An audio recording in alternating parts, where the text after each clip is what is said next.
Oh, no, I was just going to say that maybe we can move on to the next presentation. Yes, we shall. So the next presentation, if you want me to introduce it, it's the title is Eco-Socialist Future. And the presenter is David Bond, and I think also David Cobb and Meleiza Figueroa, I think.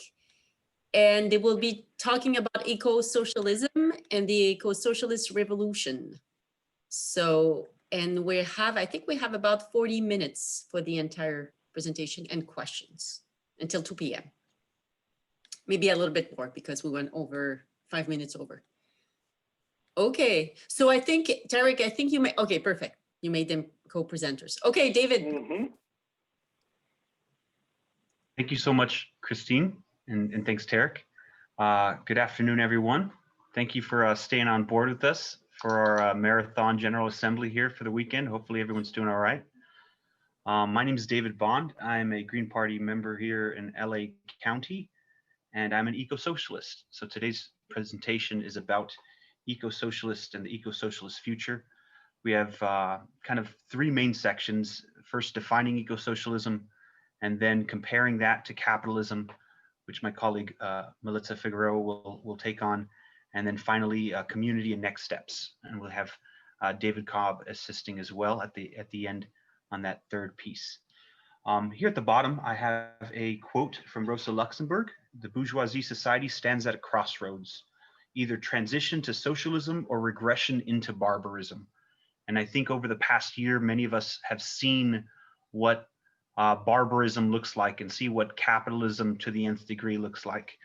And we really need to push this idea of socialism and specifically eco-socialism further.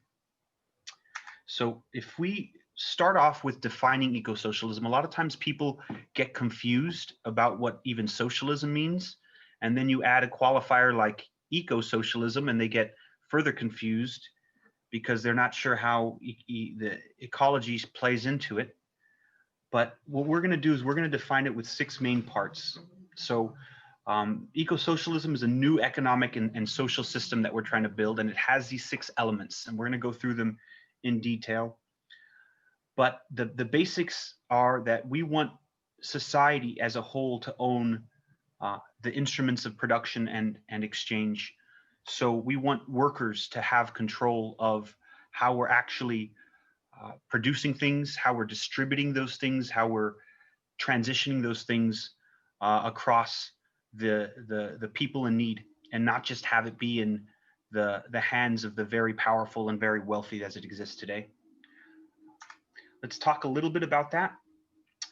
As you know, we live in a capitalistic society, and in that capitalistic society, all of the production of our material needs, such as food and energy and housing and even education and medicine, are controlled by corporations, and those corporations are controlled by executives and are steered by their profit-seeking shareholders.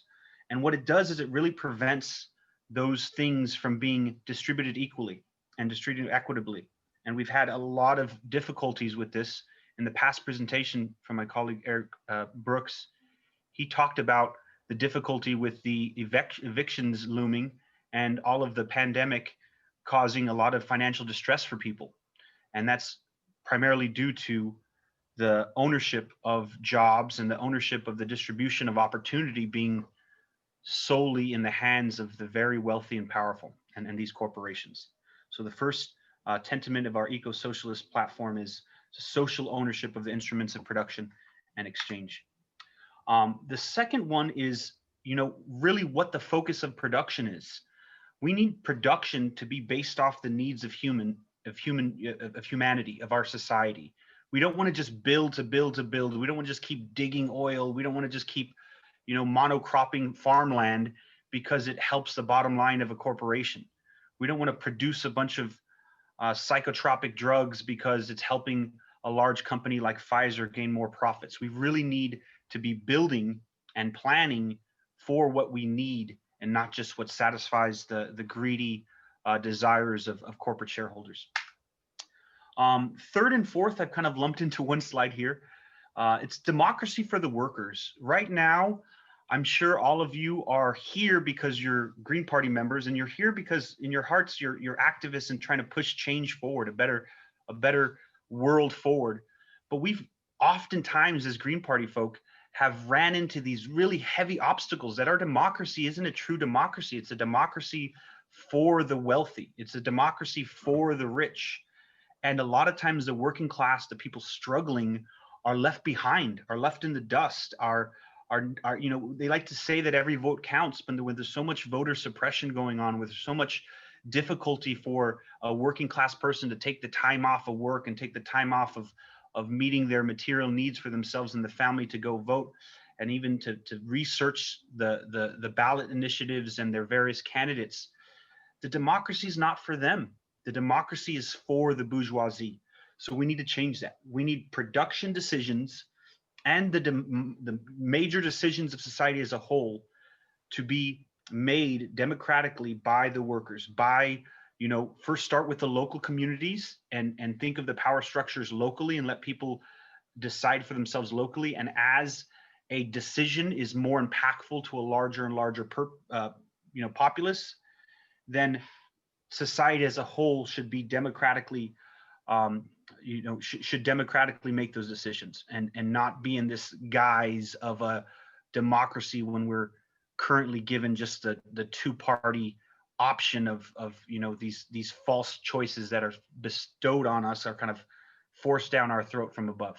Here in the Green Party, we know that the two-party system is not going to get us out of our rut, and the democracy that they try to convey is not a true democracy. So I appreciate everyone being on the call today and listening and trying to help us move this forward. I think we're all in agreement that we do need to increase the democracy that we're seeing and really empower our workers in making these decisions for themselves. Another big part of it is decolonizing, is the idea of there's a power structure, there's a hierarchical power structure that exists, and a lot of it is rooted in you know, kind of Eurocentric white supremacy. A lot of it's rooted in patriarchy. A lot of it's rooted in imperialistic values from hundreds of years ago. And that structure is still affecting people today. That structure is still limiting people's capacity for opportunity, limiting people's capacity for growth, for getting ahead, for educating themselves, for just meeting their material needs. So we need to end those systems and that hierarchical structure, but we also have to decolonize our minds a bit. A lot of times I'm talking with people and they're not staunch capitalists. They're not billionaire class for sure. They're working class people like myself, but they think that the way that capitalism has contorted our society is the way it has to be. They think that, oh, well, people are just naturally greedy and you're always going to have, you know, rich people come and take advantage of you and bully you around. And that's just, you know, everyone's vying for a job and to get ahead and it's never going to change. And that's not true. That's a colonization of our mind, unfortunately, to believe that that's the way it has to be. There are answers out there beyond capitalism that will help humanity progress to the future. And we need to remove these structures of you know, top-down power and imperialistic view. It's very critical to help support an eco-socialist future. And then finally, and very importantly, all decision-making needs to be with a specific mind of how we're going to stay in a symbiotic relationship with Mother Nature, with our world.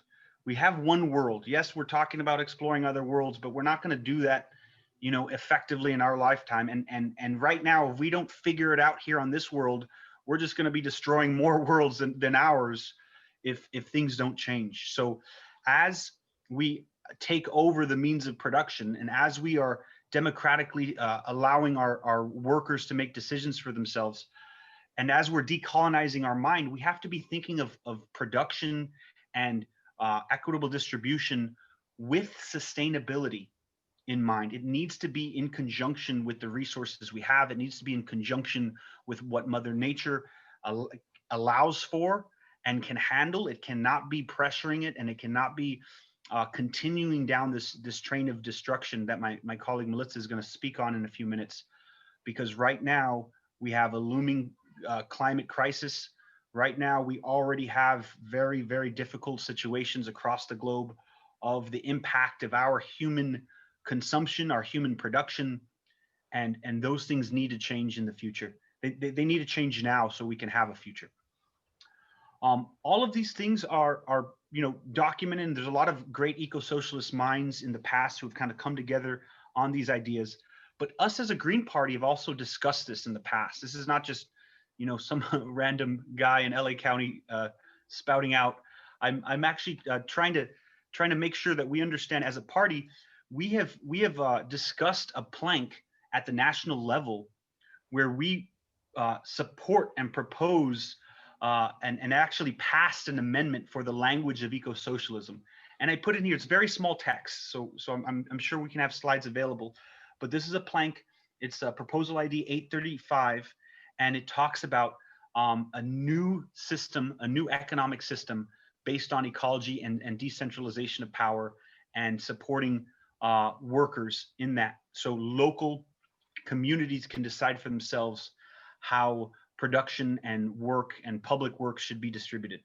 So if there's questions of how we as a party have thought about this in the past, how we've debated in the past, because a lot of great minds have talked about it before me, there's already a good plank to discuss, to review, and to try to base this effort going forward. We really need to get to an eco-socialist future, and that means we have to act now because of capitalism's destruction. With that being said, I'm going to introduce my colleague, Meleiza Figueroa. Mel, if you could share your screen.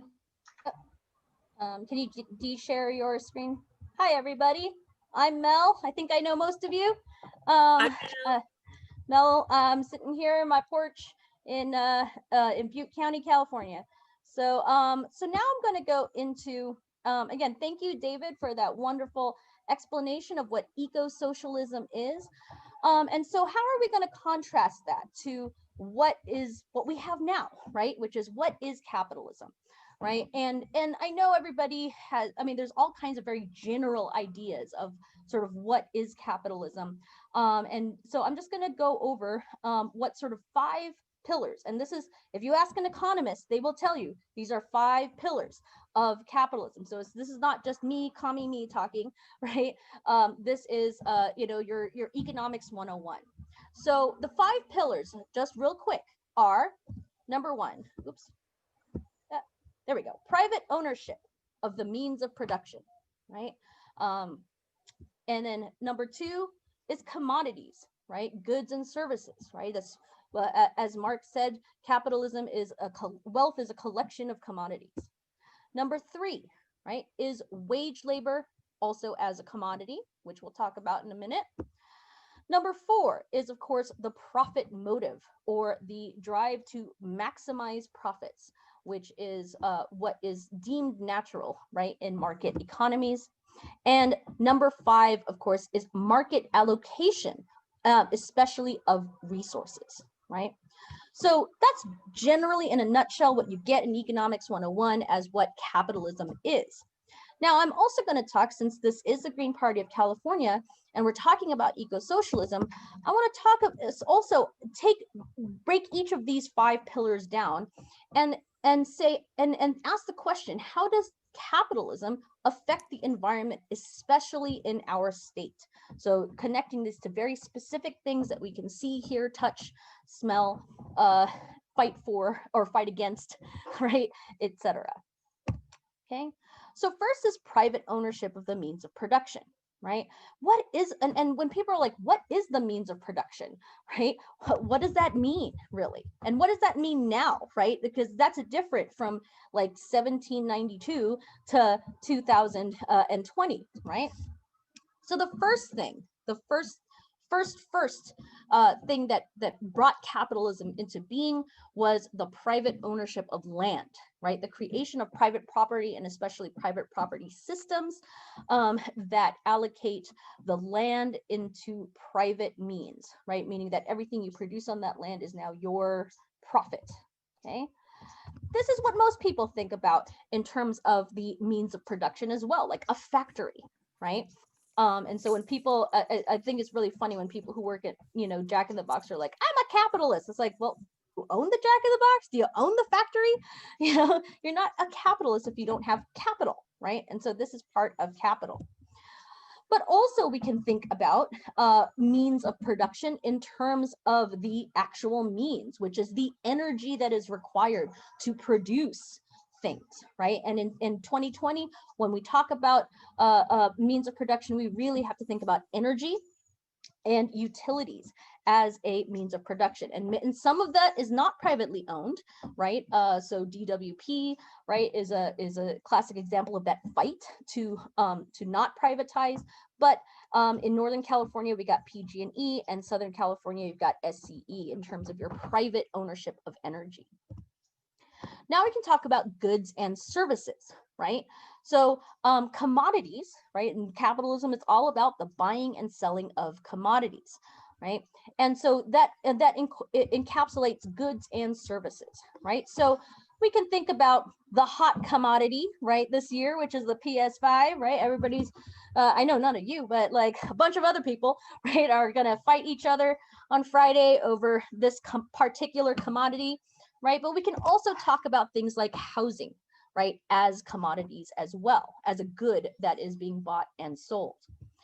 We also think about services, right? You buy your PS5, you don't know how to use it, you got to call up the guy who's going to tell you how to turn on your PS5, right? That is a service that is being provided and is also treated as a commodity.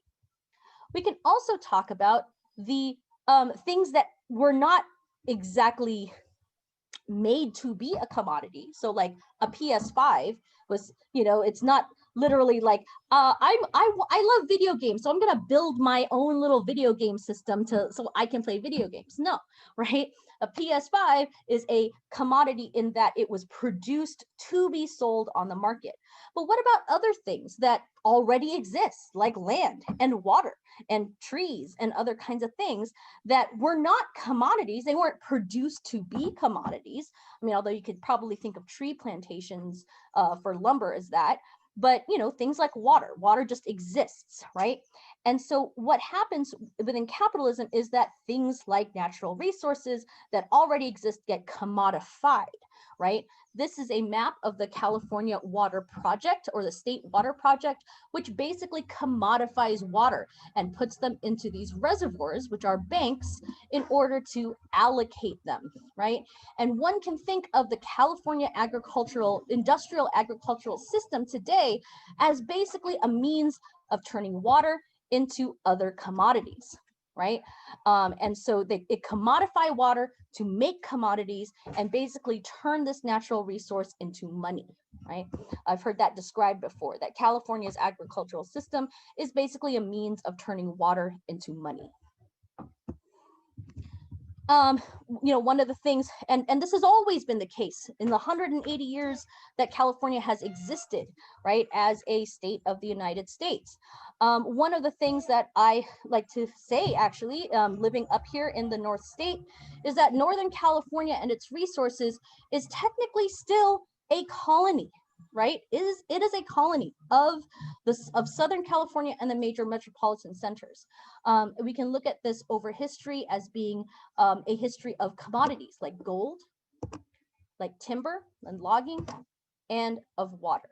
Okay, so hold that in your brain, because we're going to go through through the other things as well. Oops. There we go. Oh, there we go. All right. Now we're going to talk about yet another commodity, which is our bodies and our energy and our labor, right? Our labor is actually turned into a commodity through the process of wage labor and proletarianization, is the fancy term for it, right? And that comes from this privatization of land. When you separate people from their means of production, meaning the land that they can farm and provide themselves with, you kick out those people, and then it turns into a bunch of, well, homeless people and paupers and other people who don't have land or the means of production, so they must sell their labor in order to survive, right? And that has been how it's been since the beginning of capitalism. And what does it look like here in California?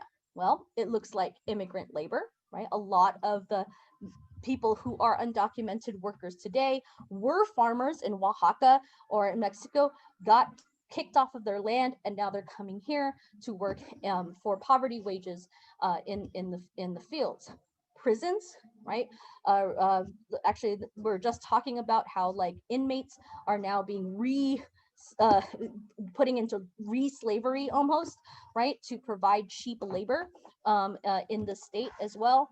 And we can also talk about gig workers, right? So unfortunately, Prop 22 passed, which means that Lyft and Uber workers are technically not waged labor in this sense, but they are, you know, because of Prop 22, they're not going to be classified as employees, but you know they are, because they cannot survive unless they work for that whatever wage that the app deigns to give them, right?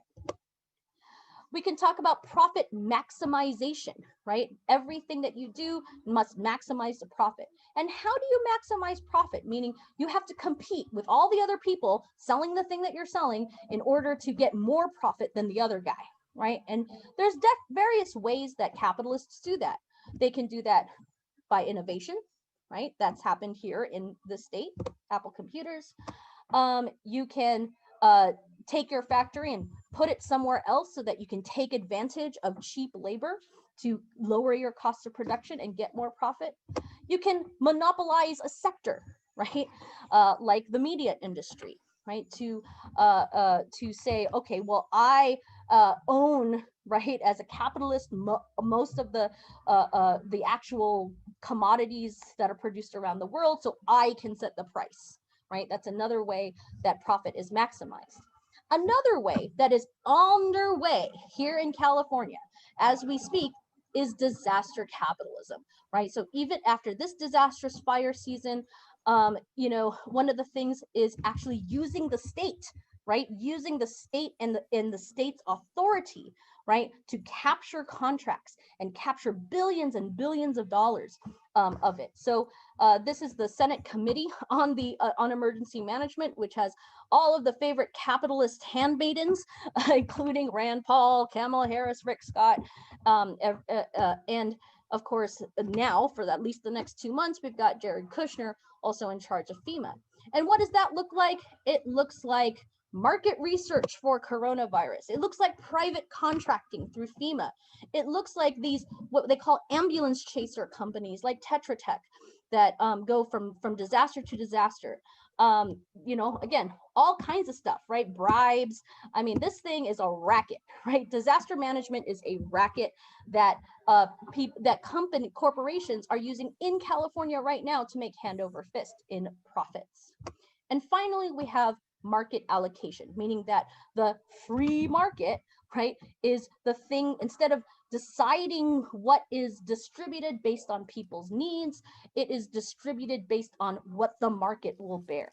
So that means that we have things like health insurance, right, is a market allocated good that whether or not our lives are saved is, you know, dependent on a market. Just like I said before, water it has a market allocation to it, which means we can't just jump in a river and, you know, get what we need to drink. We have to go through companies like Nestle. Housing, right, again, is a market allocated good, which means that there's no right to housing, even though there should be, but that it is what you can afford in the market. So going back to this slide, in terms of the extractive industry and the commodification of everything in the state, what has that led to? Where has that left us in 2020? Well, Obviously, it has left us with incredible ecological threats, meaning the results of extractive industry have removed the keystone species, meaning humans who were stewards of this landscape through the genocide of the indigenous tribes that lived here, fire suppression policies that have led to the overgrowth of forests, like you see on this side of the painting, right? That basically makes this whole, I mean, we've had 2 huge fires now in Butte County, so we live that reality.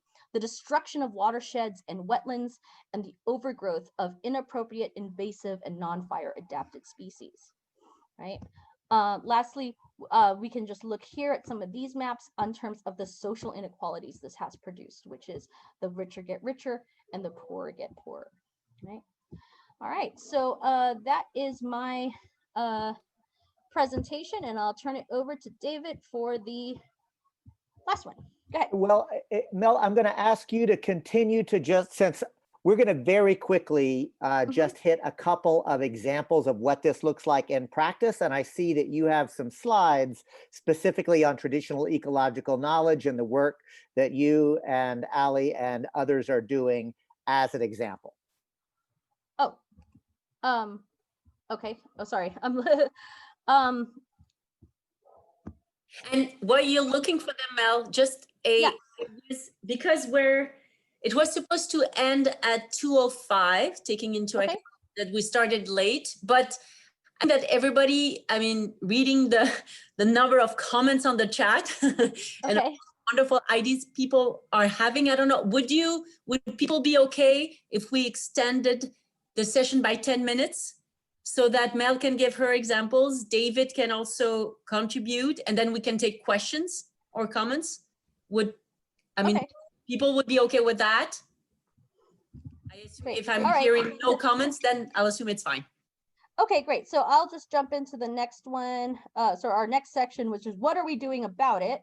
So let me go back to my slideshow here. Oops, wait, technical difficulty. Oh, good. And I'm joined here. Okay, so what I am involved in, and David, the David Squared will talk about theirs as well. What I'm involved in is 2 things here. The first of all, I'm with I'm working with, she's not here right now, but Ali Metters Knight, who is an indigenous local Mechoopda tribal member on the Chico Traditional Ecological Stewardship Program. We're working on fire recovery and ecological management. You want to say a couple words, just real quick, 1 minute? Oh yeah. So my name is Ali Metters Knight. I am a tribal member with the Mechoopda Indian tribe. So I'm spearheading the certification program for TEK, Traditional Ecological Knowledge, which is for tribes to have the authority and using their sovereignty to create a certification for land management practices using indigenous knowledge. Right. So what we're trying to do is overturn that paradigm of disaster capitalism with what we call disaster indigenism, which is using the sovereign status of tribes to basically take over some of these forest management and fire recovery contracts. So we develop a workforce, certify them, and then be able to contract in ways that actually to help the environment and protect us from fires, and also to provide equity and all of and hits the goals of what David Bond has outlined as eco-socialism. All right. All right. Next up. Thank you, Mel. And so my job is to very quickly talk about what that looks like here in Humboldt County. We do our work through Cooperation Humboldt. What we've done is to take human needs on the left, we call those program areas.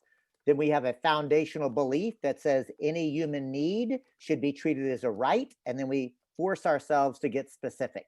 So arts and culture, care and wellness, economic democracy, education, food, housing, we literally push ourselves to say, how do we actually meet people's concrete and tangible needs? In other words, how do we take this amazing analysis that David Bond and Mel Figueroa have given to you and actually help people to say, well, what does that mean in my actual life? Now, I want to be clear, under education, we break this out into a 12-week session, 90 minutes a week, where we actually do a deep dive on capitalism, a deep dive on white supremacy, a deep dive on heteropatriarchy, a deep dive on settler colonialism. Then we actually push ourselves on deep adaptation and deep ecology. So the point is, we're giving you a 3,000 foot overlay on how deeply you can actually go on all of these sorts of things. I also want to take a moment to really acknowledge the conversation that we've heard several times already on the universal basic income. I'm going to also add a couple of concrete, and to us in the eco-socialist world, we call these non-reformist reforms. That is to say, these are actual reforms that are achievable right now. They will make absolute improvements in people's lives, but they don't stop at the mere reforms. They allow us to continue to be revolutionary, to continue to restructure the political economy. Universal basic income is one. Another is the creation of worker-owned cooperatives. A third is public banking. A fourth is the participatory budgeting process. A fifth is the use of community land trust to take ownership of land and put it into a community or collective process. And then the sixth is local energy production and distribution models. Again, any one of those policies deserves a deep dive, but I have the honor of serving as the co-coordinator of the U.S. Solidarity Economy Network, and I invite anyone on this call, if you are interested in getting involved in any one of those individual policies or the growing solidarity economy movement, reach out to me. Or, and here's the landing point, as a Green, if you want to get involved in the National Green Eco-Socialist Network, I want to invite you to do that. We are organizing to replace capitalism with a solidarity economy, the very definition that David Bond actually shared with you. There is the About section. I'll just say, if you take a look at the who is actually organizing this, what you'll see is a real acknowledgement. So I am one, Mel Figueroa is one, also Margaret Kimberly of the Black Agenda Report. But wait, there's more. Gloria Matera, who is the co-chair of the Green Party of the United States, Michael O'Neill, who works at the national level, Peter Schwartzman, an elected Green in Illinois, and my dear friend and mentor, Jerome Scott, founder of Project South, and also one of the really intellectual linchpins of the entire US social forum process. What I'm getting at, folks, is that we are serious get shit done organizers who are trying to take this analysis, put it on the ground into policy work that is not just policy work, that it's also part of a strategic plan as a program, not merely platform, but a program of power to literally restructure this society. And we believe that the Green Party is poised to be the electoral arm of this entire effort and invite you into the process. We do have a way for you to join us.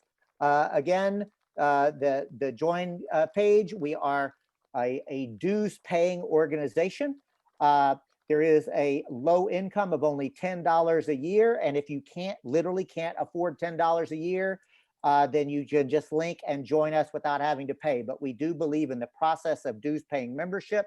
Last thing I'll say is this: I am very proud of the fact, y'all, that what we have said is that as soon as we get to 100 dues paying members, the steering committee, which we're self-appointed because we're just organizing ourselves, has agreed that we will have an election for a steering committee and turn this organization into a genuinely democratic organization. Remember, we are not a caucus of, or an arm, or a committee, or a working group of the National Green Party. We are trying to organize a current within the Green Party where eco-socialists don't have to debate whether or not we should be eco-socialist. We all agree that it should. We're just debating how to best do it. And with that, I will open it up for comments or questions. And what I will say is we don't have time for a longer, deeper discussion, but if folks will, in fact, thank you, Nori, I saw that. So Christine, I'm wondering, do I take the stack? What is the best process here? Wait, David Bond, was he gonna do his thing? Oh, I'm so sorry, David Bond. Yeah, Yes. no, All right. No. You guys are great. You guys are great, and I'm great to get questions going. I think this was wonderful. I appreciate everyone's kind of input and all these comments describing various elements of capitalism's failure and how we need to get to a better place. I think many people on here are eco-socialists already, so thank you guys. I'm part of an organization. It's not a cadre. We're called Revolutionary Action Party here in Los Angeles area. And we just do a lot of things with working class people, with people struggling right now with their material needs. So I'm going to just talk about that for 1 minute, and then we're going to open up to questions if that's all right. So we definitely do a lot of education around teachings of philosophers in the past, Marx. We do a lot of work with tenants unions around the Los Angeles area, Los Angeles Tenants Unions, Union of the Vecinos. A lot of the efforts have started new tenants unions like Alhambra Tenants Union, San Gabriel Valley Tenants Alliance. We do distribution programs for Skid Row, where we are giving hygiene and socks and other food items prepackaged because of COVID considerations. We've been doing this all throughout COVID and doing it on a pretty regular basis just to be engaged with the community and really talking with them, hearing what they need, taking lists of what these people who are struggling in the streets, struggling in kind of low income and very disenfranchised scenarios, what they're needing. So we do special things like sometimes people need tents or blankets or coats. We've got a little cold down here, so we try to work through that. We do a lot of work with Union of the Vecinos in the office there, and appreciate what people who've introduced us from the Green Party, Fernando Ramirez, who introduced us there. A lot of great work. And we just want to make sure that we're kind of in the community helping people with the material needs. So that's something that we're trying to support and push forward with our eco-socialist ambitions. I'm going to go ahead and stop sharing and see if there's any questions or if anybody's on stack. Yes, they are actually. Thank you, Davids and Mel. That was awesome. Awesome. So inspiring. So I think, yes, Michael Rubin or Jana Arnold had their hand raised first. Go ahead. Unmute yourselves. Okay. My question to Mel and David is, are they advocating that the Green Party become an eco-socialist party? Mel? Well, as far as I understand it, the proposal 835, basically established eco-socialism within the Green Party. So I've been saying that, Green Party is officially an eco-socialist party because that is now in our plank. David Cobb, if you were involved in that, so I'm saying it. Yeah, it is. Yeah, I mean, look, the answer is yes. I think our platform has now at the national level, but I'm actually trying to push us to actually start to develop a program. So the answer, Michael, is yes, absolutely. And I don't think a platform adaptation at the national level is actually enough. And that's why the Green Eco-Socialist Network is an invitation for self-identified eco-socialists to think about how we actually do that. So yes. Thank you. Unequivocally. Okay. So I think we have many people on stack. So the next person is Randy, and after that it will be Nassim and Eric.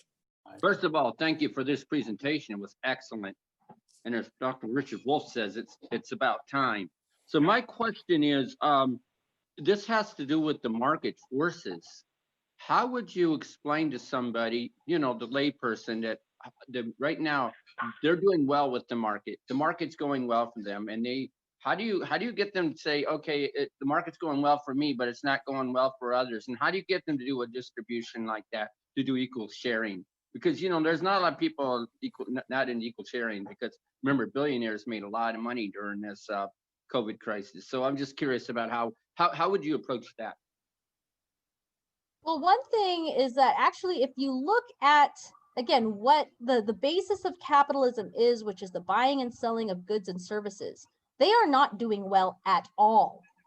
The market, I mean, that's actually one of the misconceptions, is the market is not doing well.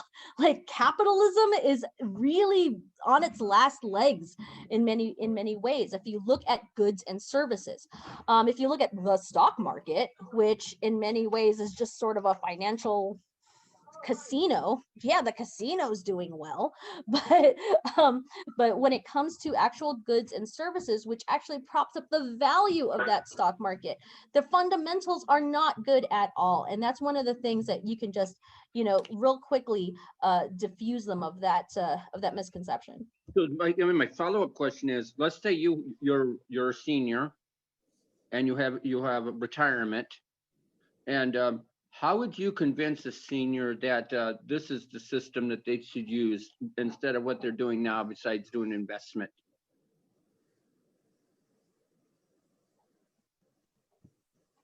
Do the Davids want to go? Yeah, I'll take that one on. In trying to convince some seniors in my life about being open to the ideas of socialism, I find that a lot of them have a very stark defense mechanism that triggers when you say the word socialism or say words like proletariat and bourgeoisie. So it's a bit difficult because of the Cold War and the whole Red Scare concept. There's a lot of inherent things that are the average American person over the age of, I don't know, 50 seems to take those words with a very large negative connotation. But those who are open-minded, and a lot of the youth are not scared of that word socialism anymore. You talk to them about the ideas of what the world can be like if workers control the means of production, what the type of true freedoms that can be had, because a lot of times we say that we're the land of the free here in America, but when you're struggling 2 or 3 different jobs to cover rent, when you have a few, you know, small mouths to feed, and you don't have insurance for them, and you don't have these things that are really critical for happy life and true freedom, there's no freedom for you. It's really only freedom for the rich. People hear that and they understand it.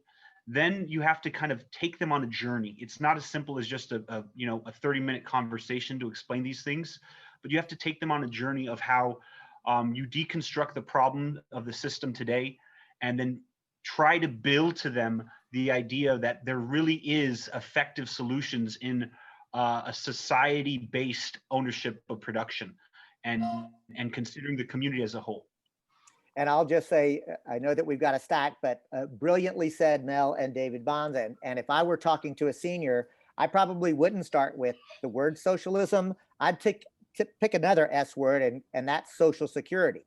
Then I'd shift to Medicare, because I have yet to meet anybody 65 years old, no matter how right-wing they are, that refuses to cash their Social Security checks or rejects that socialized medicine known as Medicare for all. So you just take people where they are, and as David Bond says, you take them on a journey. And I want to be really clear. I know that there are people right now who are ready for this. That is the low-hanging fruit, and that fruit is sweet and juicy and ripe for picking. I'm spending more of my time there than trying to convince anybody. Because honestly, y'all, straight up, we are overwhelmed at Cooperation Humboldt with people who want to join our study groups, who want to get involved and actually work with us. And part of it is because we're not scared to talk about eco-socialism, to start talking about post-capitalism and restructuring society. And I know we've got Nassim, Eric, and I think Rick next. Yep. Thank you so much. I want to thank all 3 of you for not just covering the basic understanding and really talking about socialism, obviously unapologetically, but also taking the next step. I think what happens to a lot of us, progressives, Greens, leftists, are that we get intellectual paralysis, and we understand the intellectual part and the concept in context, but we taking the next step to action is how do you get, as the as David always says, how do you get shit done? And these are really valuable steps that can empower people, and not just for Greens, but for all the people we're trying to build bridges with. I'm very excited for this presentation. I appreciate it, and just want to bring us back to yesterday. We heard from Howie, we heard from Jill, we heard from Angela and Ajamu, and everything they talked about are these values. Everything they laid out about where should we go, what's our strategy, what can help us, what's the hope, what's our history. It's this, it's all about this. So I really appreciate this. Thank you. Well, thank you for the kind words. I'm just going to say, call on Eric after. Thank you. That felt good, Nassim. Thank you for those kind words.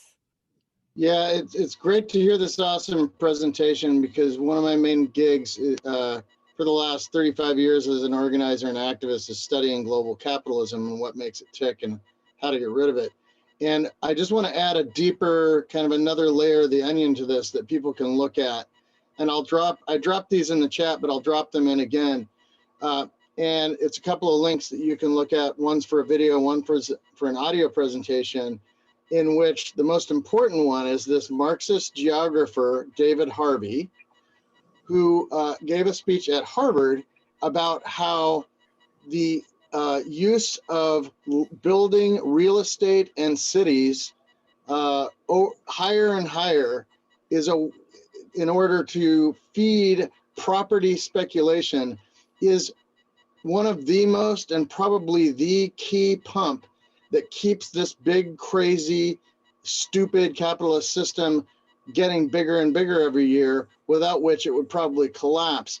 And especially those of you that work on gentrification and tenant issues, once you go down this rabbit hole and learn this David Harvey stuff, you will be blown away by how it expands your mind around how to fight capitalism and how to fight against gentrification and for housing rights. So I will just drop those in the chat. If you can't find them in the chat, you can look up David Harvey Cement China, David Harvey Cement China, and you'll find that one. And then you can look up for the Commonwealth Club, California Commonwealth Club presentation, look up Brooks, my name Brooks, The Future of San Francisco, and Commonwealth, and you'll find that one. And I'll drop them now in the chat as well. Okay, thanks, Eric. So who else? We have Rick, and I think that's it. No, there's Nicole and Noura, I think. Well, in that case, I'm going to invite Nicole and Noura, then Rick. Perfect. Hi, thank you all three for stellar presentations. Loved it. My question is to David Bond and organizing a tenants union. I'm really interested in that and just wanting to know, is that something that someone can do in a rural community? And I would love to talk later about resources. Over. Absolutely, absolutely. You can do it in a rural community. It's going to take, I think, a little bit more effort to try to get your neighbor, because people aren't as close to next to each other for getting your numbers up in that tenants union. But as long as you know some neighbors in your area that are renters or tenants or renters rights activists, you can absolutely do so. We can talk after, Nicole. And in fact, I'm just going to say, Nicole, I thank you for that. And I think, David Bond, what we ought to do is actually think about doing a presentation like this for specifically rural communities that actually takes that tenants organizing. And if the Green Party actually did that as Greens open to anybody, that's how you actually apply this, right? It's not just theoretical. Make people's lives better first. Direct response, David. Okay. Only if you give me credit for that idea. Over. Nicole has often seen me actually take people's good ideas and run with it. So here's your footnote now, Nicole. Noura. Yay. Thank you all for that exciting presentation. It got our juices definitely flowing about how to incorporate some of the work that I think everyone's shared, that we've been exploring, you know, like with the general strike, like how do we but shut it all down, and then simultaneously building the vision and the world that we want to create.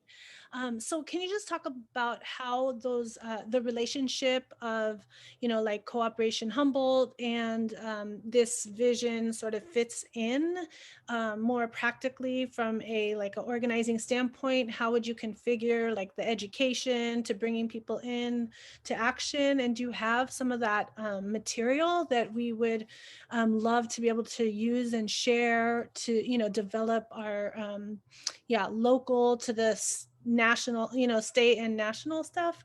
I think this provides the exact framework and structure that we've all been talking about and looking for, albeit maybe not knowing. But thank you. Nora, I'm going to answer that really quickly since you mentioned Cooperation Humboldt. Like our education curriculum is on our website. We make, and everything we do is copy left, not copyright, right? Like we're in a crisis, and I personally don't believe that we should be like privatizing knowledge at a time when this is the knowledge for survival itself. I'll also tell you this, I really mean this sincerely. I am overwhelmed, but I would absolutely, if there were a group of Greens who wanted to actually do a deep dive on Cooperation Humboldt. Like the reality is Mel and I were doing these movement school for revolutionaries, and many of you came, right? Like Cooperation Humboldt is literally the attempt to apply it. Mel is my dear friend and comrade, so I bet she would be willing to do it with me. I see her grinning and shaking her head, yes. So yeah, let's get the band back together. Yeah, let's get the band back together, Mel. So I think it would be really interesting to actually do that. So thank you, Nora. Give us a moment. And I think that we could actually walk people through, this is what our experiment looked like. David Bond's experiment is a little bit different. Like all three of us are doing a version of this. Every one of them actually looks different, but they're all in the same theoretical framework. They're all connected, right? And building, like also I want to also mention too that I also have I have a slide for that, Figueroa. So I also do a class on disaster management policy, and I did one for our local community here in Chico, and especially as we are trying to advance the TEK program here in Butte County and in the city of Chico. One of the things that we're running into is that, again, even though the letter of the policy is there in the law, there's a lot of elected officials and bureaucrats who have no idea how to deal with tribes, who have literally zero knowledge of federal Indian law, who have, they know that they want to, but that the decision makers have no clue how to actually use policy. And so one of the things, Ali and I are starting a consultancy because now our efforts are kind of, are joining with other tribes who are in various areas. And especially, us here in California, we are going to have a disaster season every single year. And so understanding what that process is and understanding those policies is absolutely essential if you're going to be an elected official in the state. Thank you, Mel and Nora, for that. And I will turn it over to Rick. So I have a comment or two and possibly a question. I'm a senior. I'm way too old. And this is in response to what David Bond was saying. And I live off of a pension and Social Security and that sort of stuff. I'm in it for my grandchildren, for one thing. And I think it's important to remember that it didn't come up, but it often does. I mean, I don't know what the world is going to be like that they're facing, but it's going to be full of challenges if we are not successful. And I don't want to see my grandchildren growing up in that world of Trump, that world of white nationalism, and we could go on forever. The other thing is, if you start with the 10 key values of the Green Party, it's inconceivable to me that those values can be realized within a capitalist society. It just isn't going to happen. Capitalism doesn't believe in democracy. Capitalism doesn't believe in social justice. It doesn't have any concept of ecological wisdom. And I could go on from there. And that's really why we need to build an alternative.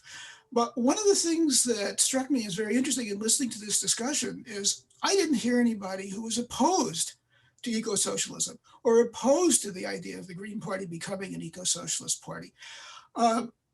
Is that because it's a self-selected group of us that are listening to this? Is it because people who actually do have concerns about eco-socialism don't feel comfortable about expressing those concerns in this context? I really think that I would like to see, and also it's interesting that in the GPUS, I should say, it's a platform plank. Which is a little more tenuous than being a fundamental value of the GPUS. I think we have to think about what that means and how to advance that idea. So the question that I have is, it seems to me I'm sensing a change in the Green Eco-Socialist Network. I've signed up for it, but I haven't received any contacts. And that is, initially it seemed to me it was being an inside-outside organization. It was, we're in the Green Party, but we're also doing work outside the Green Party as well. So I'm wondering, is that something that's changed? I'm not hearing that from you now. And if that's the case, how do you see the transformation of the Green Party taking place? And I'm thinking in particular of what Howie and Angela were campaigning on and continuing to work on, which is this idea of left unity. And it seems to me that idea of left unity goes beyond what we think of as the Green Party. And you've mentioned that a little bit. I better stop. I can keep on going for way too long. So I'd be interested in your response. So I've got David and Mel have already, I'm going to make the concluding remarks for us, but I do want to give David and Mel an opportunity. Should I just do it and address Rick's so I'm getting a thumbs up? All right. So Rick, I'm going to take this head on and speak for myself. I am a revolutionary. People who have known me, like you hear me talk about that all the time. And I always start that way for two reasons. Number one, it's true because I believe that we have to restructure this society. My understanding of the 10 key values are you can't actually be a green unless you're a revolutionary. I don't think you can actually piecemeal your way into the world that the 10 key values represents. But the second way I talk about reason I talk about being a revolutionary is to normalize that conversation. And I find that I have to normalize that conversation in some Green Party circles, although that's happening less and less. And I have to normalize that conversation amongst other folks in the outside left, although that's happening less and less. So my point is, what you're seeing is at the Green Eco-Socialist Network, all of the leaders of the Green Eco-Socialist Network are actually revolutionaries first. We all believe that the Green Party can and should be the electoral arm for this effort, but none of us are committed to it. Like if some new eco-socialist electoral formation emerges that has the core principles and values and is actually doing all that the Green Party is doing, I will change my hat. Because to me, that's all the Green Party is. It's the baseball cap that identifies what team I'm on, right? So I don't speak for everybody, but I am just letting you know that that is definitely happening. It's also why, if you look at the list of the Green Eco-Socialist Network, all of these folks are very deeply embedded in movement work. That's what you heard of Jamu. Like, I was very honored that he gave me such wonderful shout outs and so forth. One of those things is because he keeps seeing me in movement spaces, doing movement work without trying to be, frankly, sectarian and proselytizing people into the Green Party. Because I'm just like, I'm seeing being green, but I don't actually try to get anybody else involved in it. So that's number one. Number two, and I do think that this is important for us to recognize, like, we have to come to terms with, we are in end game. This is no longer, we don't have the luxury of sectarianism or rigidity. You know, we are in a historic global conjuncture. We have to pay as close attention to everything that we can and experiment. And the experiments that prove worthwhile, we lean into them. And the experiments that don't, we just move away from them. I genuinely and sincerely believe that we have a very narrow window, which is why I'm just getting to know David Bond, but everything I hear about him, I feel like I know I can say this about me and Mel, because we rolled deep and for a long time. Like we are experimenting. We are making mistakes as we go. We are not rigid. We are not dogmatic. Like, I don't believe in the old left line anymore. What I'm saying is we need to experiment. We have to have a theoretical understanding, put that theory into practice to the very best of our ability, and then evaluate. Is our theory right, or do we need to adjust our theory? Or was our practice wrong and we need to adjust this? All of it has to be an iterative, failing forward, learning from each other, teaching each other. So that's what you're seeing from us, Rick, at the Green Eco-Socialist Network.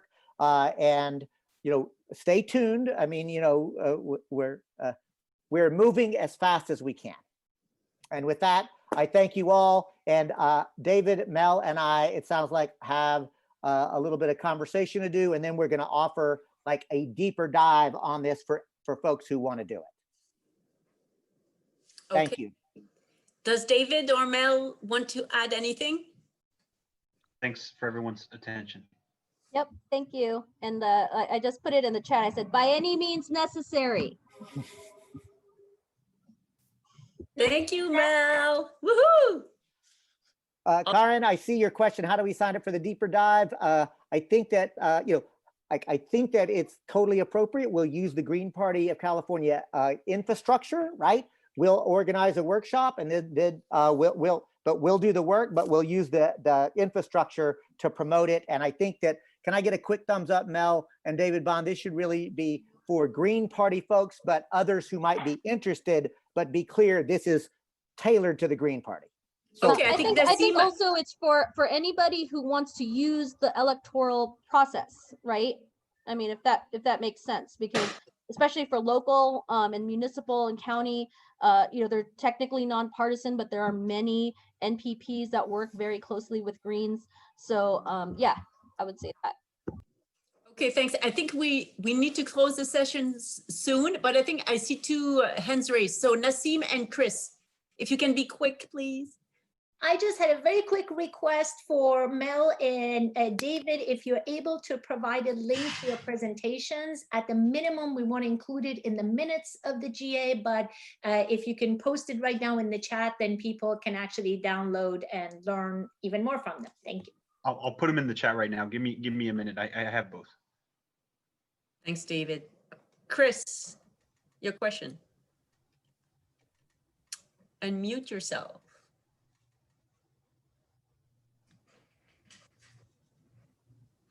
Chris? he was just raising his hands to express interest for the deep dive that we're talking about. So let me turn it back over to the facilitators, and thank you for your time.